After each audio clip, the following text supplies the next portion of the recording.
A 4-point probe measurement is performed by making 4 separate electrical connections to a sample and driving an electrical current through 2 of these connections while monitoring the corresponding electrical potential at the other 2 connections.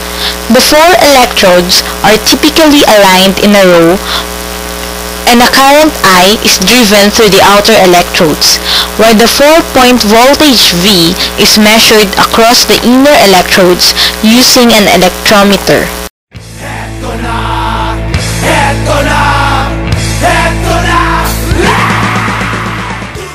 The MFPP consists of a silicon chip containing the integrated multi-point electrode structure, which is attached to a ceramic carrier with gold-plated electrodes.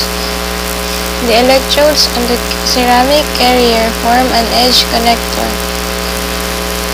It is important that the MFPP remain protected from electrostatic discharge and dust at all times.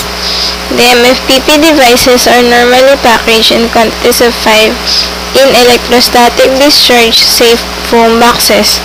It is recommended that the devices are kept in these original containers when not in use. Leaving probes unprotected under ambient conditions for extended periods of time should be avoided, as accumulated dust and other contaminations may degrade their performance significantly or even ruin them completely. For longer-term storage, it is best to place the MFPP containers in a nitrogen cabinet or a similar inert atmosphere.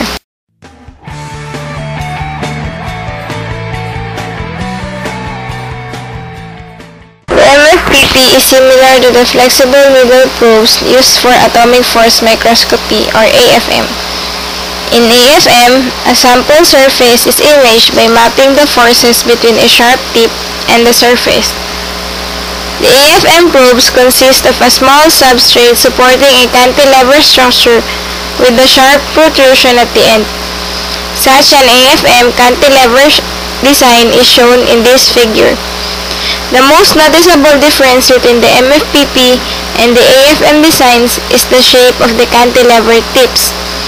The MFPP has in-plane tips made from tapered cantilevers, whereas AFM cantilevers contain very sharp, out-of-plane protrusions which are needed to obtain high-resolution surface images. Orientation of the MFPP with respect to a sample surface during measurements is somewhat different from the conventional AFM arrangement, since the MFPP tip is in the plane of the cantilever, not perpendicular to it as it is in the case for AFM probes. In a typical AFM setup, the angle between sample and cantilever is around 5 degrees, while the MFPP requires a larger angle, typically around 30 degrees.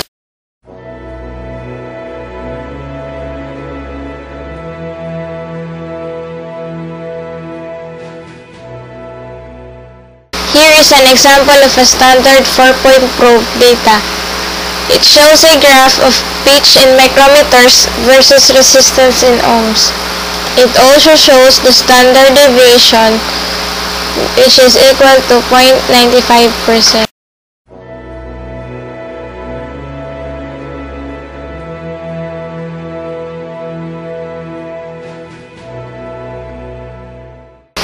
This table shows a cantilever data that measured the pitch, width, and length, all in micrometers.